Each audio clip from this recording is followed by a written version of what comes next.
Hello my friends, in this video I will show you something that you may or may not know about the Enclave on Mars. And even if you have noticed this, I'll just be sharing what my opinion is of it.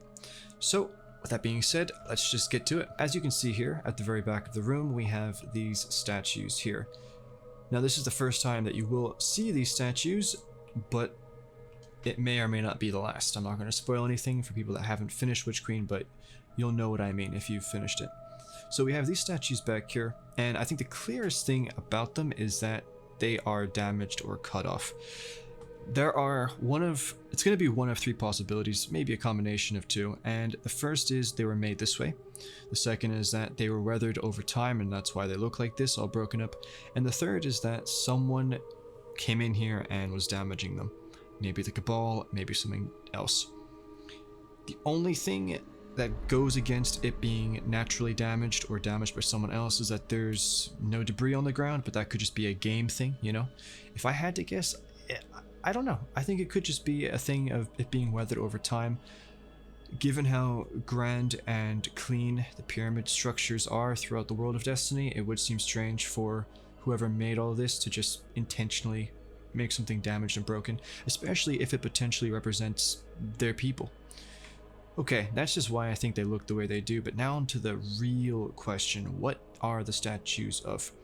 I think they're of the pyramid race, that's my honest opinion, and the clearest indication is over here. These are two different statues. You can see that they are not exactly connected, although they're certainly looking like, it looks like they are. But anyway, I'm going to I'll tell you what I see, but I'll have screenshots with kind of lines over whatever, so you'll know what I mean. Okay, so what do I see here? I see two figures fighting, I don't know, wrestling, grappling. It's hard to tell because the arms are cut, but if you connect everything, you can kind of guess. So right here, I'm gonna put my ghost at what I'm talking about. So here and here, I believe we have two heads, and then these are the backs. These are the arms that are cut off, and then if we go back down to the ground, we have two legs. Again, I'll have screenshots with like drawings over it, but you'll get what I'm saying. And even here, you can kind of tell it's two figures leaning into each other, pushing against each other. To be honest with you, I could be wrong about any of this. This is just my opinion, and that could change as time goes on. So the next thing I want to talk about real quick is a statue up here. This one, right here. In my opinion, this is a beast. I'll be honest with you, it kind of looks like a horse to me anyway.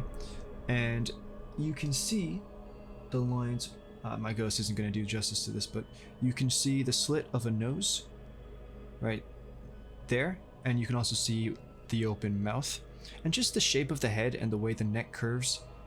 We have the legs here, we have the knee joint, and then if we get close to this, you can actually see the line right there that separates the leg from the hoof.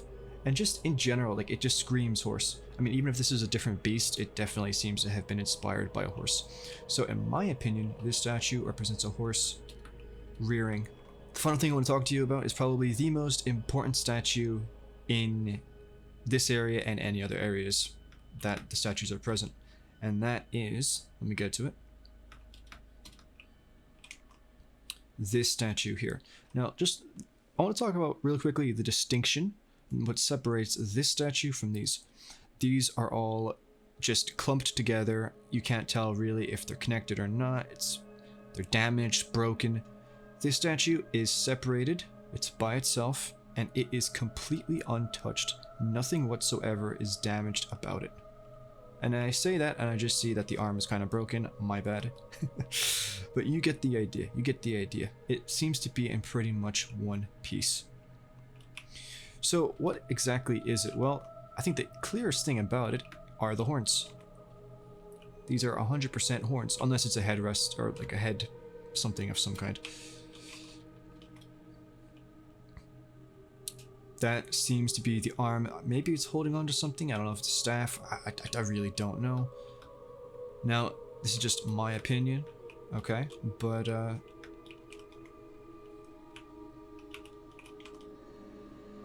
man, you can't crouch with the ghost, really? Oh, yes, you can.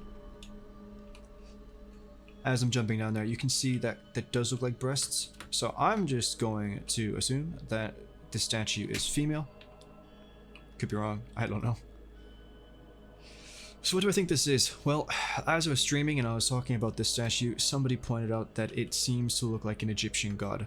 And I have to say, it definitely seems to be inspired by that kind of design. You have what very clearly is an animal-human hybrid. That's assuming, of course, these horns are actually attached and it's not just some kind of a head piece thing. Now, is this supposed to be linked with Egyptian gods and all that? I'm not going to say they are or aren't, but what I will say is if it is connected to the Egyptian gods, that really determines purely on what the animal is. Because clearly you can see the horns.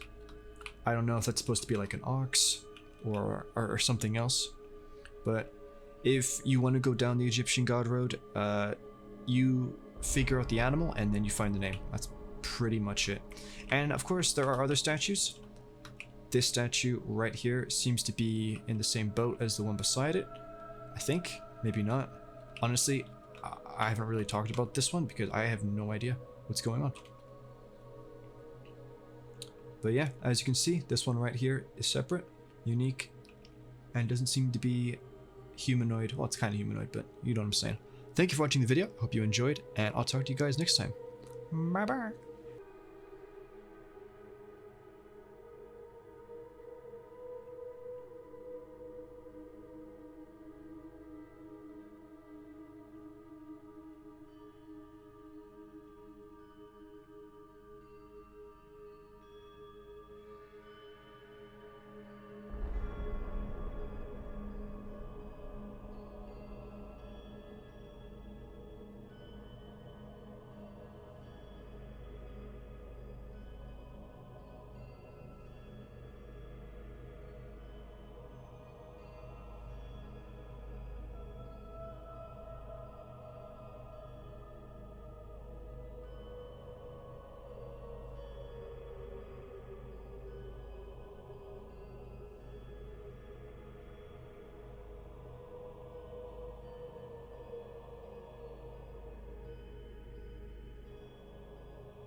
Get out of here, boy!